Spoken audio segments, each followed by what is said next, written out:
Bismillahirrahmanirrahim. Sebelum itu saya memperkenalkan diri saya. Nama saya ialah Nur Syahadah binti Hamzah dan nombor matrik saya iaitu P113762 dan seterusnya saya akan memperkenalkan tajuk tugasan kami iaitu anggapan kematian. Itu secara bahasa Arabnya kita panggil Al-Mafqud. Okey, menurut definisi Dr. Wahbah Zuhaili menerangkan bahawa orang yang mafkud ialah orang yang kita tak tahu sama ada dia sudah meninggal ataupun masih hidup. Dan seterusnya, pengertian menurut mazhab Syafi'i mengatakan bahawa orang yang hilang dalam waktu yang lama dan kita tidak tahu sama ada orang tersebut sudah mati ataupun sudah meninggal dunia, tidak boleh dihukumkan kecuali dengan mati. Bismillahirrahmanirrahim. Saya Abdul Hakim Abu Qasim. Nombor matrik P113820. Seterusnya kita akan melihat anggapan mati menurut Undang-Undang Keluarga Islam. Jadi pertama sekali, apa dia tafsiran anggapan mati? Anggapan mati di dalam atau Undang-Undang Keluarga Islam tidak terdapat tafsiran yang diberikan. Jadi Seksyen 2 tafsiran dan Akta Tafsiran 1964 memperuntukkan yang mana sekiranya tiada penafsiran terhadap perkataan atau ungkapan di dalam akta ini, rujukan boleh dibuat dalam bentuk skrip bahasa Arab. Jadi dalam bentuk bahasa Arab, asar saya mengambil daripada bentukan ini, asar daripada sahabat yang diriwayatkan oleh Imam Malik, iaitu An Umar bin Khattab annahu qala ayyuma imra'ah fuqidat zawjaha falam tadri aina huwa fa innaha tantaziru 4 sinin summa ta'tadu 4 ashhur wa ishran summa tahil.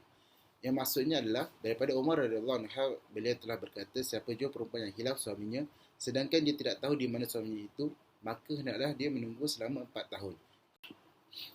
Seterusnya kita akan melihat pertukar anggapan mati bagi tujuan perkahwinan. Okey, di dalam Seksyen 53 atau Undang-Undang Keluarga Islam, dia ada memperuntukkan anggapan mati bagi tujuan perkahwinan. Sebagai contoh, Seksyen 53, Seksyen 1, jika suami mana-mana perempuan telah mati atau dipercayai telah mati atau telah tidak didengar perkabaran mengenainya bagi satu tempoh 4 tahun atau lebih dan hal keadaan adalah sebegitu sehingga dia patut bagi maksud membolehkan perempuan itu berkahwin semula dianggap mengikut hukum syarak sebagai telah mati, maka mahkamah boleh di atas permohonan perempuan itu dan sedapat apa-apa siasatan yang wajar mengeluarkan dalam bentuk yang ditetapkan suatu perakuan menganggap kematian suami itu, dan mahkamah boleh di atas permohonan perempuan itu membuat perintah bagi pembubaran perkahwinan atau fasah sebagaimana diperuntukkan di bawah Seksyen 22. Jadi dapat difahami di sini sekiranya selepas 4 bulan dapat dibuktikan selepas 4 tahun tempoh suaminya telah hilang, telah gaib, so mahkamah perlu membuat satu siasatan yang wajar. Selepas siasatan yang wajar dilakukan, satu perakuan perlulah dikeluarkan. Perakuan itu bermaksud perintah untuk membubarkan perkahwinan itu bagi tujuan wanita itu boleh berkahwin yang lain. Okey, kalau dia tak dapat perintah ni, dia tidak boleh berkahwin melainkan dia telah mengumpulkan surat pengakuan kematian suaminya. Seterusnya, peruntukan anggapan mati bagi tujuan perwalian. Okey, bidang kuasa mahkamah yang dirujuk dalam bagi permohonan anggapan mati adalah Seksyen 46 Pentadbiran Undang-Undang Islam Wilayah-Wilayah Persekutuan 1993 yang menyatakan seperti berikut.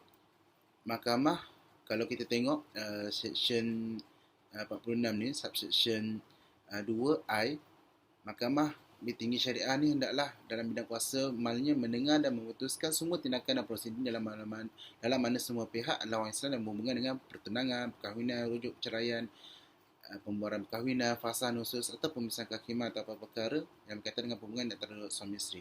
Okey, jadi kat sini perwalian adalah termasuk dalam perkahwinan. Okey.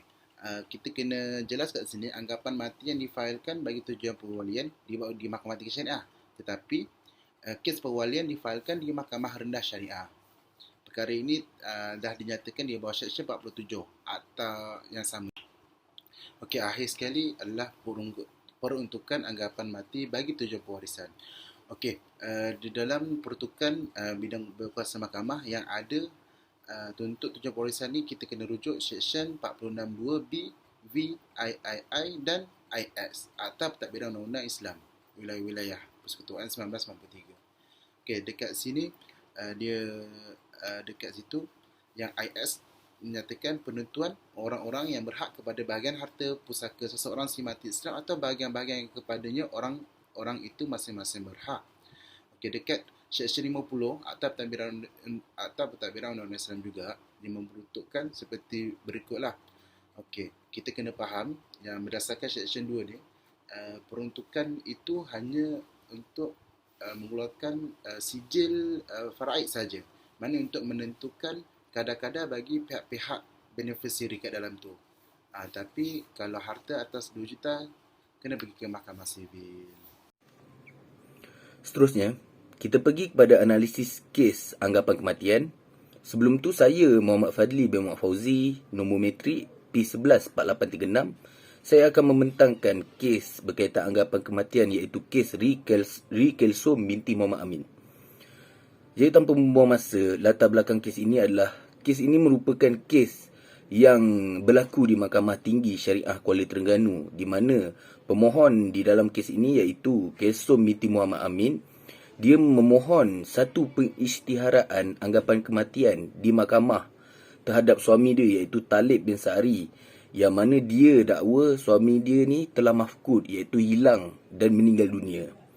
Jadi permohonan ni dibuat dekat mahkamah adalah bertujuan untuk satu pembahagian harta pusaka anak dia yang telah meninggal dunia. Jadi sebelum dia nak buat pembahagian tu, dia perlukan satu pengisytiharaan anggapan kematian oleh mahkamah. Seterusnya, kita pergi kepada fakta kes di dalam kes ini, iaitu yang pertama, pemohon iaitu Kelsom binti Muhammad Amin ni, dia mendakwa telah berkahwin dengan suaminya iaitu Talib bin Sa'ari pada tahun 1967. Dan hasil perkahwinan mereka dikurniakan 3 orang anak. Seterusnya, fakta kedua di dalam kes ini nak dijadikan cerita pada tahun 1972. Talib bin Sa'ari ni telah keluar daripada rumah kelamin mereka untuk pergi bekerja di Hospital Kuala Terengganu sebagai tukang masak. Jadi itu merupakan kali terakhir pemohon berjumpa dengan suaminya. Dan sewaktu kejadian, pemohon ni telah mengandungkan anak ketiga hasil perkahwinan mereka. Seterusnya, permohonan ni dibuat pada tahun 2000 dan mula didengar pada tahun 2004. Disebabkan terdapat penyesuaian masa antara peguam syar'i pemohon dengan mahkamah. Dan sewaktu permohonan dibuat, anak ketiga pemohon telah pun berumur 32 tahun. Jadi satu jangka masa yang lama lah untuk membuat satu permohonan. Permohonan ni dibuat alasannya sebab pemohon ni nak buat pembahagian harta pusaka anak dia yang telah meninggal dunia lah. Jadi perlukan satu pengisytiharaan anggapan kematian oleh mahkamah terhadap suami dia, Talib bin Sa'ari.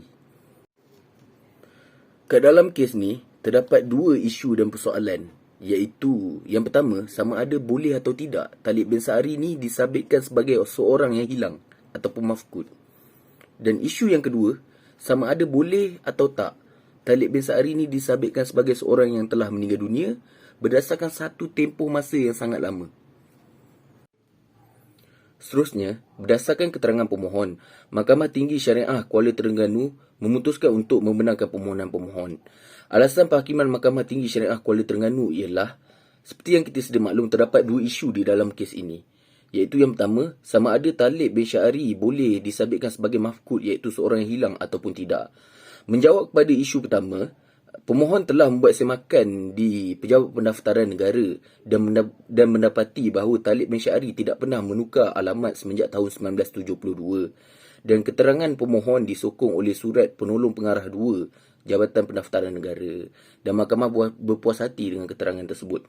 Seterusnya, isu kedua, sama ada Talib bin Sa'ari boleh disabitkan sebagai seorang yang meninggal dunia ataupun tidak berdasarkan telah berlalunya satu tempoh masa yang lama. Menjawab kepada persoalan kedua, Mahkamah Tinggi Syariah Kuala Terengganu berpuas hati bahawa tempoh masa kehilangan Talib bin Sa'ari adalah kira-kira 32 tahun. Dan jika Talib bin Syari hidup pada masa pendengaran kes, umurnya adalah kira-kira 73 hingga 74 tahun. Dan logiknya apabila seseorang tu telah menghilang selama 32 tahun dan pada umurnya 73 hingga 74 tahun, seseorang itu pada umur itu boleh dikira sebagai meninggal dunia.